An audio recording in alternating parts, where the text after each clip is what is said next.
Real views, live and unapologetic. New episodes every Thursday at 8 at vvclife.com. This episode is brought to you by our Patreon members. Sign up right now, patreon.com/VVC Life. And thank you to all of the patrons that have already signed up and are supporting us right now.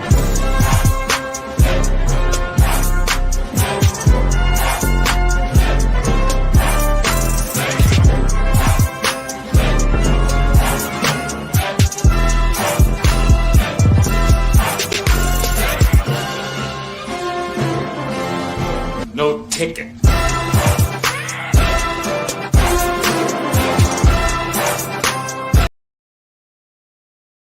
Holy moly! I wasn't ready for that. Fair reviews, we're back with a bang. You know what I'm saying? That's I got the guy in the building, the OG executive producer. We have Eddie Lingo in the building. What's up? And they've brought out the janitor, that is me, to come and sweep up and clean up behind the Christian right, the alt-Christian right. But, we'll get into that later on. We got to start, with one of the greatest monster, we don't know whether he's a villain or a superhero, Godzilla!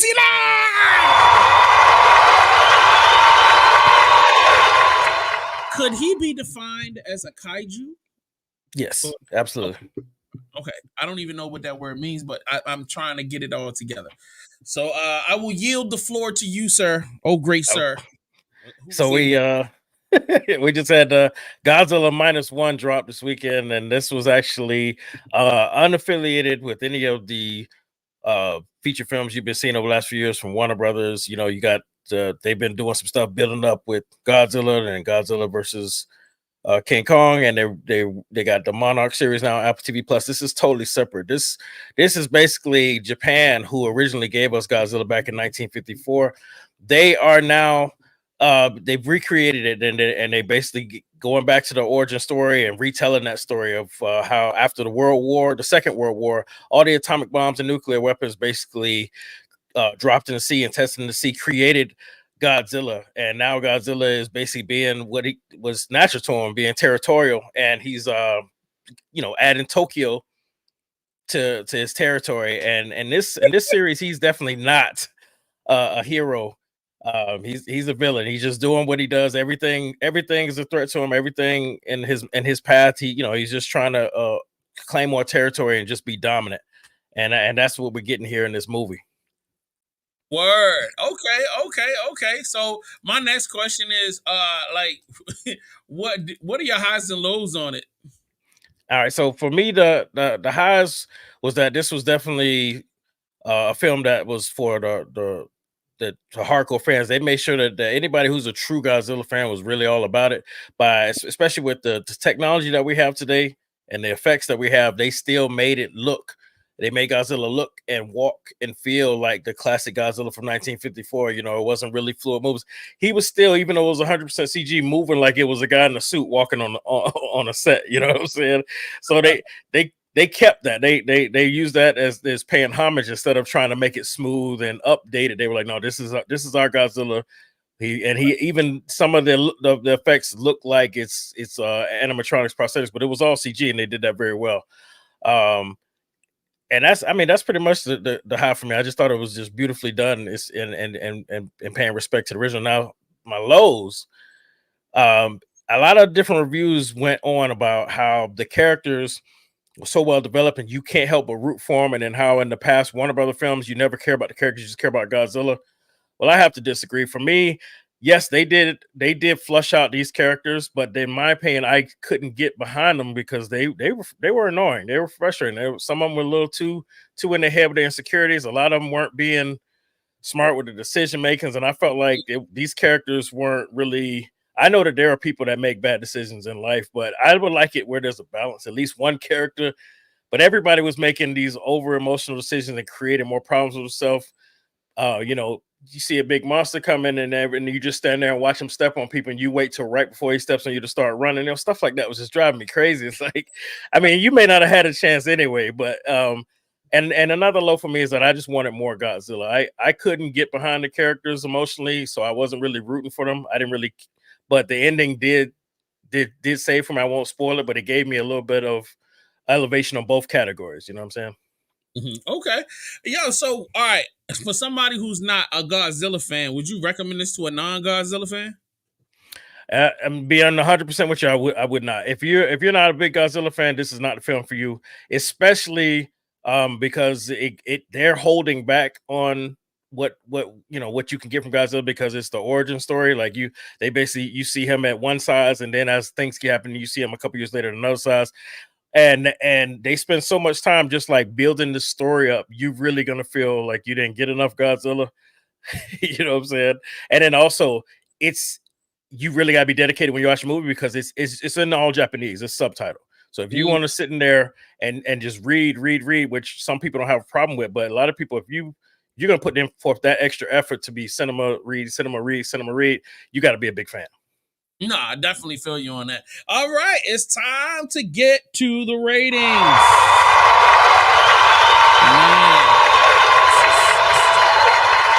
This is why we do this show. Let's get into what your rating is. A classic, good watch, catch on streaming. Not doing it for me. Oh, hell no. Or if you ever show me this shit again, I'm going to slap the crap out of you. So which one would you choose? So all the way through the movie, I was dead set on not doing it for me. But like I said, the ending actually saved it. The characters actually, I started feeling a little better the way they was putting them together, and then the way the actual story ended with Godzilla, I was like, okay, I can respect this. So I'm gonna put it at catch on streaming. Okay, got you. All right, ladies and gentlemen. Y'all know what it is. All right. Let's see. What are we gonna do now? We're gonna go to our next joint. And before we go to our next joint, I want to play a quick commercial, and then we're gonna come back and we'll have the next motherfucking review. New merch. Let's check some pieces out. Let's go. I got my indie show. You know what I'm saying? Indie show merch. Mastermind on my back. Indie show on the front. Yeah, buddy. Indie show. That black nerd merch, huh? We in the building. You can get this right now. $25.99. You know what I'm saying? It's called that Darth Vader nerd. Let's go.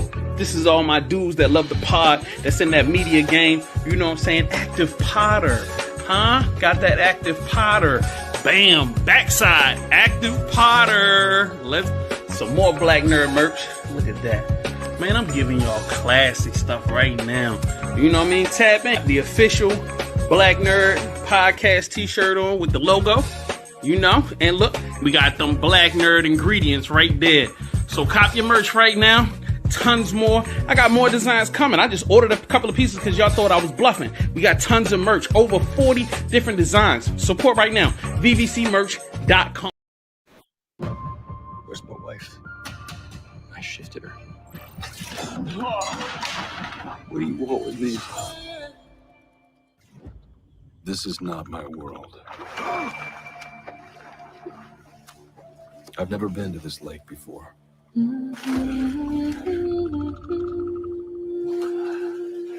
Never walked its shores. But I will find my way back. And I will find my way back to my Molly. 5 years ago, I was left in this dark place. Taken from my wife.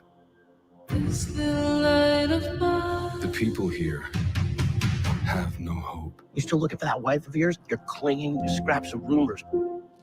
And then he arrived.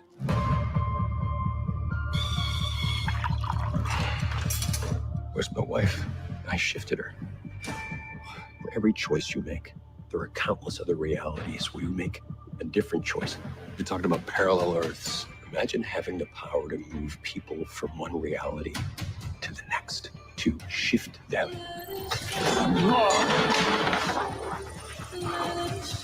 What do you want with me? I can make you a king. Imagine everything you have ever wanted.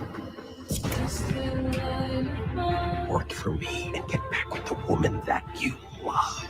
Okay, we go on a date and maybe we kiss. Hopefully, He's not going to shift you back to your wife. It's a trick. If I choose you, that's the last choice I'm ever gonna make.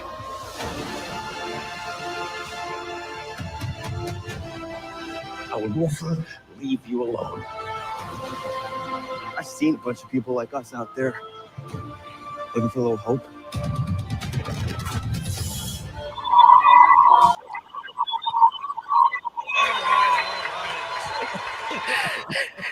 Yo, the trailer music makes so much more sense now. Yeah. Yes. Oh, ladies and gentlemen. Oh, when I came out of the theater, I hit the group chat immediately, and then I remembered I need to shut my mouth. I was like, God damn it! I wanted to go off in the group chat. Anyway, The Shift. I saw the trailer. You know, it popped up on my timeline like trailers do when I'm in search for something unique. I thought it was curious that it wasn't being marketed in the mainstream the same way I saw a bunch of other stuff was, only because it looked like it had not a big budget, but it looked like it had a little bit of a budget. This is obviously an independent film. They were able to get some really good actors. Like, you know what I'm saying? Like, I'm surprised the core cast of people, the acting is super solid. Watching the trailer, I'm a huge sci-fi fan. So, like, when I saw these elements that were sci-fi, shifting, moving people, you know, the guys with the helmets, and they're starting to talk scientific. Well, you would think they're talking scientific. You know, it intrigued me. I knew that it wasn't going to be a classic, but I was intrigued with, man, I just want to check this out. I got to, you know, I don't have nothing else that's coming out. I'm definitely not going to the Beyonce Renaissance joint. Let me tell y'all something. Beyonce had the theaters packed. They was out. The Beehive is out right now, packing them theaters out at $30 a ticket to go to the movie theater. $22 a bucket for some popcorn. They getting it in. Anyway, moving right along. My initial impressions was, hey, this is gonna be a good sci-fi film. You know, hey, I'm hoping it's a good sci-fi film. It's something to do on a Saturday. Let's go. What did you think, Eddie? Yeah, so my initial impressions, before I even saw the trailer, I just saw the poster. I was worried it was a horror film, so I was planning on passing on it. And then when you showed the trailer, I was like, oh, okay, it's definitely not a horror film. It's more than what I thought. I was like, so let's give it a shot. And I thought it had some similar notes to some of the other stuff that we had talked about recently, you know, when we did like Hypnotic. So I was like, you know, maybe it's going to be sci-fi and going to be more than what it looks like, because the trailer doesn't really promise much. And I was just hoping of my initial impression, you know, like this actually might be something it might be a hidden gem. Yeah, I was hoping that was going to be the case. But let's get into the highs and lows. Please, sir, I'm going to need you to go first. Okay. Because when I go, I'm going. So I just want you to go first. I want you to be heard. Okay, I got you, man. Yeah. So highs for me, even though I know it's gonna be on some lows for some people, but the high for me is that this is really the sneaky way to give us a religious film, because if it would have been marketed that way, I'm not gonna lie, even though I'm a Christian, I was born and raised in the church, and my mom and my stepfather are pastors, you know what I'm saying? So I do have some belief, but if it would have been marketed as a religious film, I would not have watched it. So kudos to them for tricking me and getting me in there by hiding under some sci-fi shifty parallel world type element. Okay. And then the fact that they were able to get it, like you saying, the certain actors involved, you know, the guy who played the benefactor is Neil McDonough, you know, you see him and a lot of stuff, and for them to get him on something that's, you know, it would seem like it's low budget, you know, I thought that was a high as well. And the whole atmosphere of the film, I thought was consistent. You know, there wasn't any problems with any of the acting. You know, not at all. And so it was to wrap up my highs. Yeah, it was well done for it to be so sneaky and independent. You want my lows before you get going too? Go ahead. All right. I want you to have plausible deniability when when I linchpin myself to the anchor to hell. So like, you know what I'm saying? I got you. I got you. So the lows for me was that it basically the story took a major shift where it just became so obvious that it was religious. It just kind of abandoned its whole plot. You know what I'm saying? Yes. It abandoned its whole plot and everything that pulled us in, because that's why I say it was a trick. It was basically they just wanted to get us in there so they can hit us with this message, and I was really disappointed that. And then there was nothing really about this particular character that makes sense as to um why are we choosing him? Why is he the one that's gotta go through all this? You know what I'm saying? Why? And it's so one-sided with the message. There's no balance. Like if I'm gonna get a religious movie, or if I write one, I'm gonna try and give the perspective from somebody who may not fully be where I am religiously, and try and pull them in, instead of just saying like, this is right, this is what it is, and you need, and just basically shoving it down our throats. So that was a big low for me, and I just leave it at that. All right. Where am I? All right.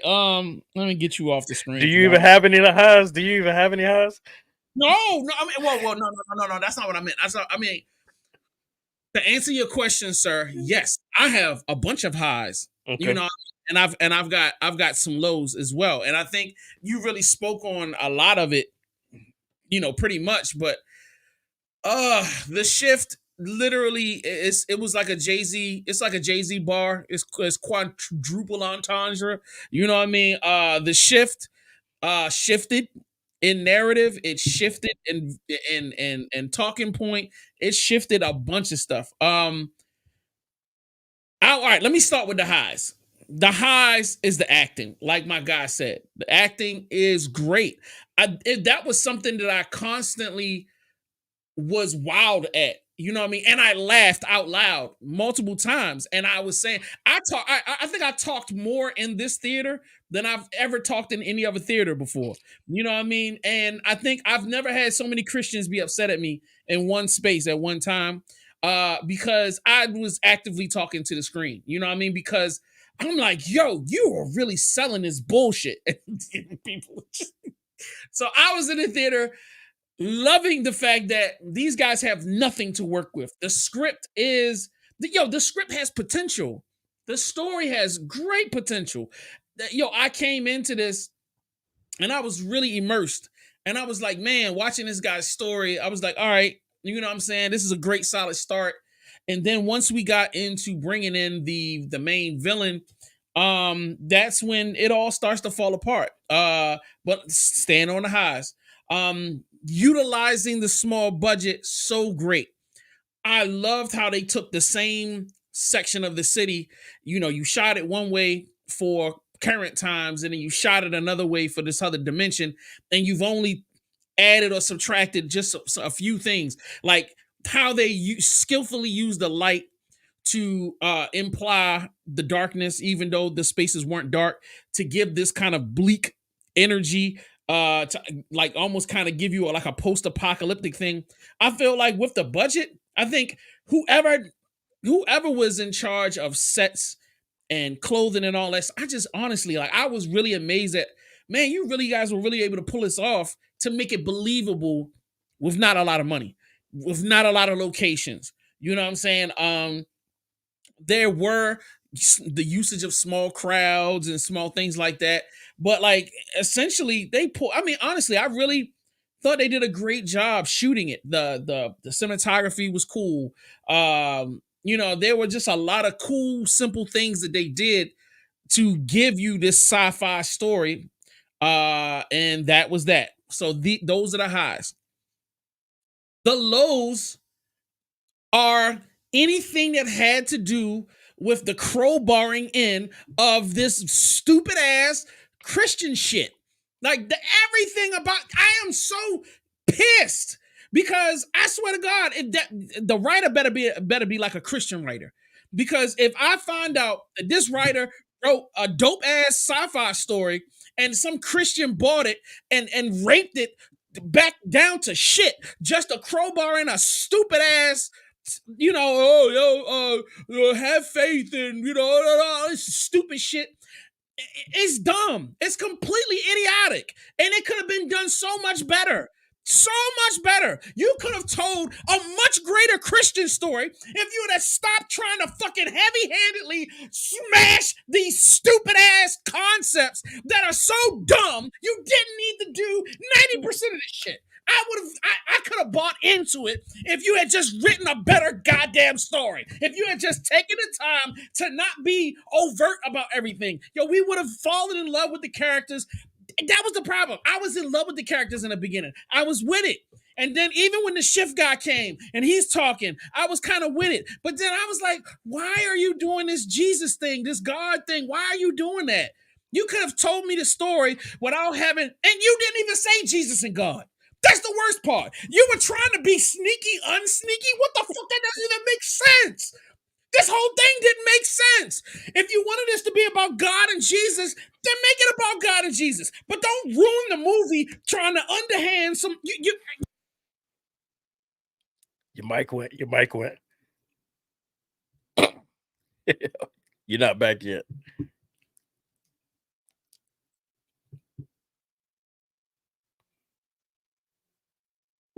All right, anyway, can you hear me now? Yeah, you good. Yeah. All right, let me stop coming and give myself a heart attack. You could have told a better story. And it would have had more impact over time. It's not even okay. My issue, because he's not involved. My issue is the message. Is nothing wrong with the message of Jesus Christ. There's nothing wrong with that. But when you literally railroad the story to try to be like, yeah, God prayed faith, and then the nigga disappear, and then you stuck somewhere. It don't make sense. It doesn't make sense. And it doesn't move the plot forward. Then you have this guy stuck in a place. And then you had, all right, so then I was like, all right, you lost me for a second with the praying and then zapping him somewhere. Then, all right, I'm kind of like you writing these letters. I'm kind of feeling that for a second. I was like, all right, cool. We might be on to something. He might be on his way to find somebody that can help him get back into his dimension. And then the letter writing thing, you dropped the ball on that. What was the point of that? It's like they came up with these cool little elements that I was like, man, all right, I can't wait to see. Oh, you dropped that? Okay, cool. All right, here you go. You bring this person involved, and we're gonna. All right, you got the guy sitting in the chair, and you showing him. Okay, cool. You dropped that too. It's like there was so many things that could have made this better had you not felt the need to try to like. I mean, it's like you were just. It's like literally you are raping us with a message. I didn't ask for it. And you just forcing it down my throat. And then you end the movie. This shit is stupid as fuck. It's stupid as fuck. Because there's really no. All right. Help me understand what was the difference between doing what you did at the end and doing what you did at the beginning. What's the difference?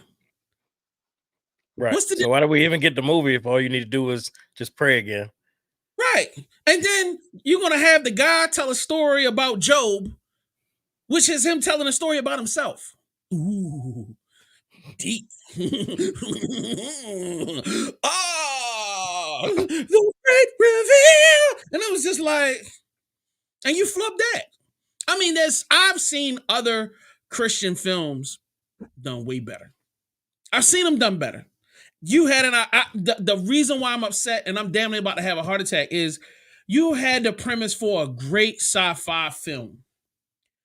You could have had a great sci-fi film and you could have still had the Christian message in it, but let the film be great. Let the film have proper twists and turns. Let us have a proper development of the villain. Can the villain have purpose more than I'm the devil, but I don't want to say the word devil? I mean, give him some motivation. I was sitting here like, why didn't this guy just be the inventor of something and then him be corrupted by his invention and the power? And then there be some relationship. Like maybe this guy in multiple dimensions was the person that was close to like shutting him down or killing him, and he was like the last one, and he's trying to get rid of him. These are simple, easy things that you could just hem them together that would have made the story great, and we would have been sitting on the edge of our seats. You can still, you can still make these people biblical and still tie the story together so it makes sense. Then you could have had him spend the 5 years not just being, he could still be destitute and lonely, but he could be preparing. He could be, you know what I'm saying? And a part of his determination and a part of him having this faith to go and take these next steps are all about him never giving up and him trying. But it's like, all right, so we need him to be a bitch for 5 years and then fall into a moment where things come. To me, it didn't make sense. Like, if you are trying to tell me a story of how somebody is great through his faith, why do we have to take him that route? Why does he have to be, and then why does it just have to be literally a random week? Things just all came together and then boom, and it's all over. What? Like, literally, we wrapped the movie up because we just ran out of budget. Yeah, bro. Well, this happened and that happened, and God meant for something to happen, and then boom, story over. They were literally like, yeah, the bad guy is gone.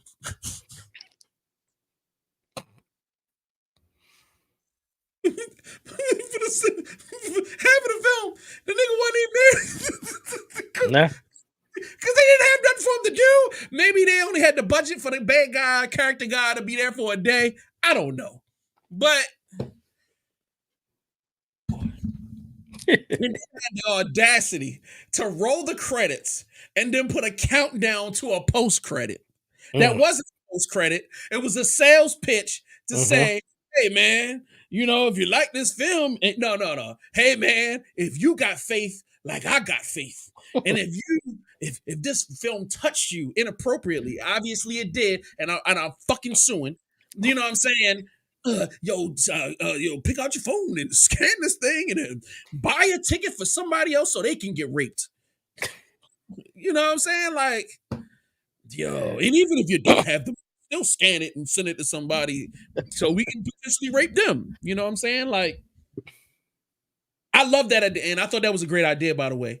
I literally thought that was ingenious. Another up, that sneaky, these little sneaky niggas.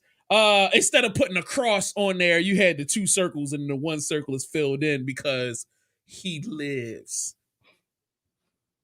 Because they had a son and the son died. And she's like, no. So it was this is deep. She gave up her faith because her son died. And then her putting the necklace back on is her regaining her faith because they had a son, remember?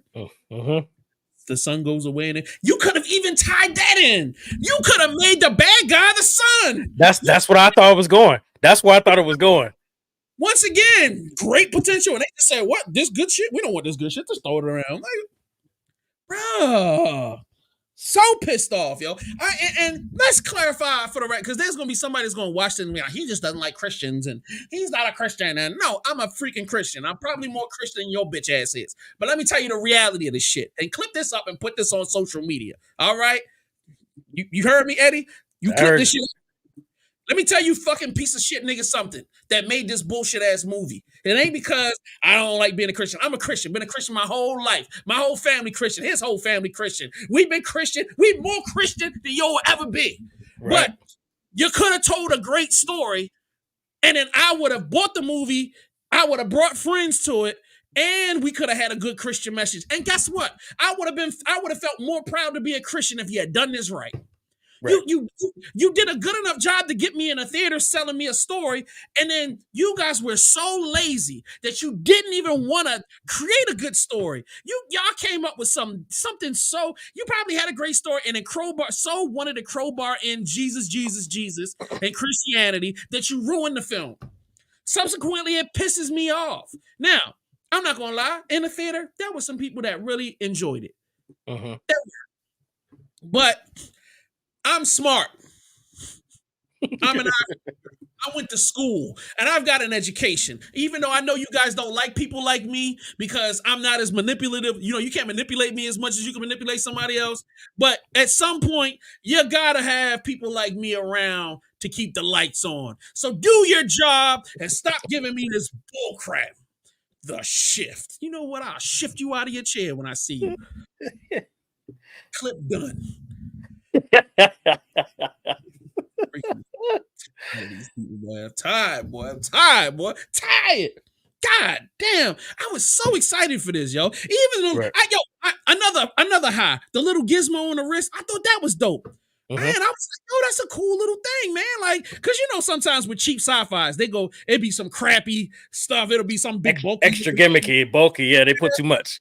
Right. But it wasn't even that. I was like, yo, that's cool. I was like, if I was a kid, once again, if you had done a better job, I would have been, as a kid, I'd be like, yo, I want one of them. And then you could have been like, called it the Jesus transporter or something. I don't know. Like, y'all be losing out on opposite. Yo, if you had done the movie better, yo, I even like the little logo thing they did with the He Lived. Bro, there's so much merch potential. There's so much if you had just done a better job. If you had just spent a few more weeks getting a little bit more creative out of the story. And I guarantee you, they probably did have a great story. And one of them goofball people that ran one of them churches or something was just like, we just want a plain message and all of that. And y'all should have slapped that person across the. Matter of fact, you should have took a baseball bat, dunked it into some holy water, and you should have gone right across their head with it. That's what you should have did. That's what y'all get listening to idiots with money and get alligator shoes. You should have cracked them across the head. I'm sorry. Go ahead. I was gonna say, let me see. Let me get this guy right here. Actually, he actually wrote and directed. Let me see. You got it up. Yeah. I don't know. Yeah, he actually wrote direct. So I got a feeling this 100 because he did a short in 2017 of the same story. So this might be his passion, and that's why it's so ton of it. This is probably a story he's been trying to get out for years. And had to take he's like, all right, you know what I mean? Yeah. Yo, we should reach out to him. And I want to talk to this guy, man. You want to get his perspective? I want to defend him, bro. Was this really your story beginning to end? Like, was this a Christian story in the beginning? Please be honest with me. Like, yo, what was this? Like, or was like, let me hear the original. I want to hear and watch the original. And if this guy can tell me that honestly this was his original story, I'll take back what I said. I'll quietly into the night. But if I hear one little if that the church came and hacked that story up, he gonna give me the address to that church and I'm going fucking to town. You're gonna have to lock me up, bro. Like that's how much potential this joint had. I was so excited about it, man. I came out so disappointed. Yeah. I mean, here's the thing: if they know that they had to sneak it in with the sci-fi element, you know what I'm saying? Then they should know that they need to keep that balance all the way through. And like you said, it can be Christian based, but the story, the sci-fi element, everything that brought us in needs to be intact. And the two major things that they flubbed on that is, you know, if this guy was chosen for a test, then after that there needs to be an obvious reasoning. His, you know, not just getting his family back, but there needs to be a new purpose for him after all of that. You know, and then there should have been some character that maybe represented heaven, God, or angel that was in there basically motivating, letting them know like you're being tested for a greater reason. And then at the end, give us a greater reason, not just to get the family back. I mean, because everybody suffering, just like when he was trying to get the job, he's like, hey man, I got to eat. He's like, everybody around here got to eat. Like, so what? You're not special. So why is this? Why are we getting this story for you? What are you a chosen one for a better reason? Or like you said, it should have tied into you are the reason I can't move forward. I've tried it with every single one of your versions, and now you're the holdout. Because he did say we've done this dance many times before earlier, but it was still, it never came in together. It was just like, okay, now that we got you, Jesus, he's you got to hang in there for Jesus. That's it. And I think the biggest problem, you would, even if we talk this guy, you won't have to take it back what you said, because when Christians write, they write for Christians. And in my opinion, you should be writing to open up other people's mind to it. And all the Christians care about is that in the end, God won. Right. And that's how they wrote it, without it having to make sense, without it tying together to be a great story. And so I don't think, even if we talk to him and that is 100% his story, I don't think you'll take back anything he said, because he missed the mark. And at the end of the day, Christians, I don't need to choose to save somebody over my personal happiness because of Christianity. I do it because I'm a good person, bro. I don't give a fuck about whether or not I go to heaven or hell. I would never want to condemn somebody to die just so I could go and see my wife, or, get some chocolate chip cookies or whatever. Like, whatever the situation is, I would never choose somebody else's demise over an emotion. Mhm. Yes, I will stay here and it'll suck so this girl can live and be with her family. Duh. I don't need a Bible or y'all to create shitty ass movies to make this choice. Because guess what? I'm educated and good, period. Because I was raised right. I'm sorry you guys had shitty parents and y'all were raised to be shitty people, to destroy other people's creations and to steal people's. You stole my money. You deceived me for my money. Is that a good Christian thing to do? Do you thought that was Christian? No. Mother. You know what? And do you really think that if I scanned that QR code, they was gonna leave that money in the box house for the next person, or just pocket it? They gonna pocket that shit. That's what I'm paying for the next person to see it. Like, that person ain't gonna see that I paid. You gonna take their money too. Hey, lying ass nigga. What? Oh boy, yo! Every time I let these people try to pitch me on, crazy part is, anytime I let somebody pitch me on Christianity just to hear what they're gonna say, they always flub it. I've never seen a successful pitch of Christianity ever, and this was horrible. Horrible. All right, I take Star Wars as a better Christian film than that. I can make that argument too. You're right. I can make that argument. Superman is a Christian story. Like, what? You know what I'm saying? Like, what? All right, let's get to the point. What's the ratings? All right, I'm gonna go first because. All right, so being raised as Christian, I did take a couple little things for it personally, but that's how it is when you go to church. No matter what the message is, everybody takes what they can from it. So I did take a couple things personally from it. So I'm not gonna put it at the very bottom, but I'm gonna give me those options again. I'm gonna give it oh hell no. That's what I'm giving. Hell no. I'm right there with no. I've got to get it. If you ever show me again, I'm going to slap the shit. I will come all the way from Sunday and I'll come all the way. Boy, I will slap the shit out. If anybody, don't even play with me about that. And it had great elements to it. But if you ever started off where you really fell in love with the characters. Yeah. Right. Even the boy that played the bad guy, man, he was really selling it. And then, like, let me tell you, even the actors felt like it was weird, because the moment that they're in the coffee shop and the conversation switches to him praying, the whole movie gets weird after that. And the way the actors acted, like the guy, what the hell? Are you really praying right now? I laughed too at first. Like, I didn't realize that, this is where we're headed. I thought it was weird because he wasn't even going to church before he met his wife. She just said, I'm gonna start taking you to church. Right. But at that point, they had already had a kid. They were in church. Right. So I was like, okay, she done converted him. Right. So, like, even that, but like, I thought he was praying because he was going to, like, slip a knife and, like, you know what I mean? I was waiting for some gangster shit to happen. You know what I mean? Like the prayer was the way to throw him off. Like, he really praying. I was like, yeah, this about to be good. Yeah, they always, before they start kicking butt, they lay down a prayer. Oh, Jesus, I hope that you come down and keep this nigga from, like, you know what I'm saying? But, and then he was just like, you praying to him? Like, why? I'm the one, and I'm like, wait a minute, where is this conversation? Oh my! It's almost like when you wasn't expecting a gay scene, or like in the thing when the niggas started getting undressed. Hey! This isn't a movie I was buying into. And it's like, oh god. At that point, the rest of the movie, I was like, oh God. You know what I mean? Oh God. Oh, I write down what I remember and I give the letters to the guy. And then I'm like, so what are you doing with the letters? What was the point? And where is the place that you sending it to? So like, what did they, once again, they never explain anything.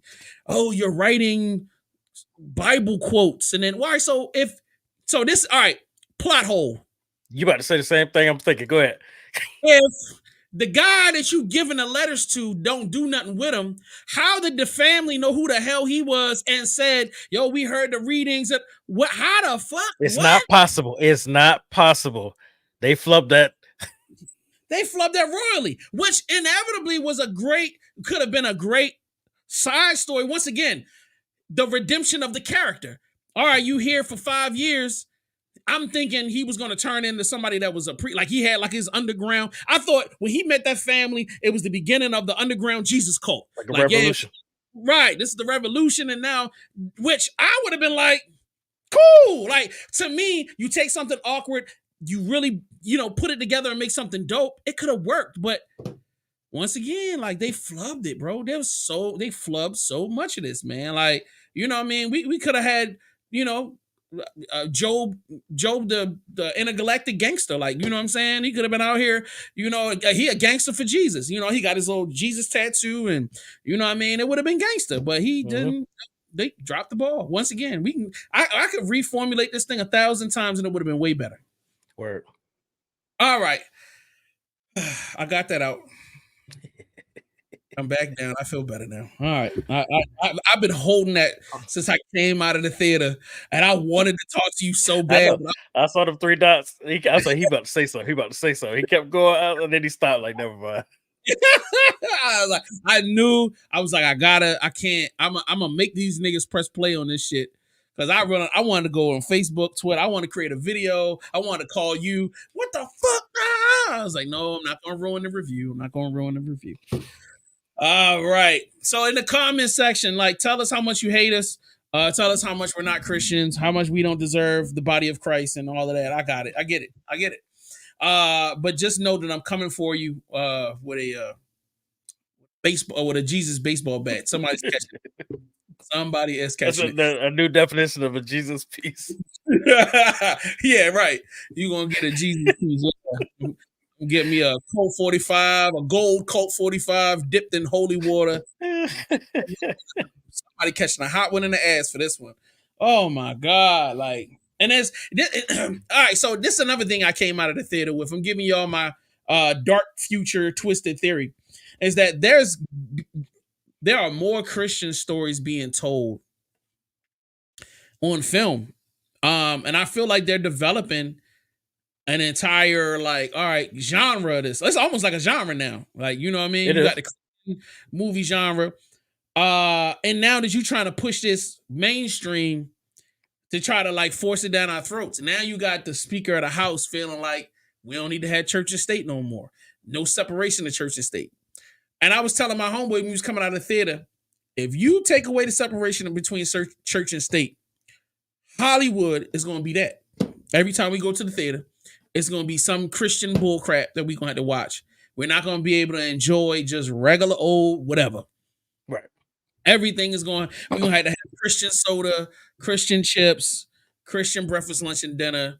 You know what I'm saying? Like, it's going to be annoying. It's going to be super annoying out here. So, like, yo, if you want your life to remain normal, as much as Christians feel like the truth in the way is this is it, I'm like, yeah, on my own time, but I don't need y'all to try to turn my underwear into Christian underwear. And then, like, you know what I'm saying, unless it's Christian Dior. Hello. You know what I'm saying? Like, they don't make our size anyway, Eddie.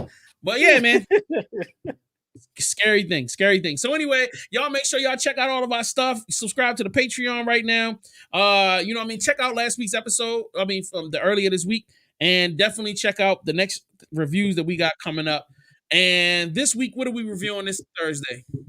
This Thursday, we are doing Eddie Murphy's Candy Cane Lane and How the Grinch Stole Christmas animated feature from 1966.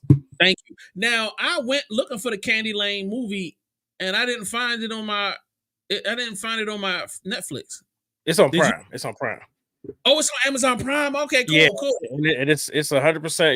If you got Prime, it's free. No rentals or nothing. It's good to go. Gotcha. That works. All right, we check y'all next time. It's Real Reviews. We out.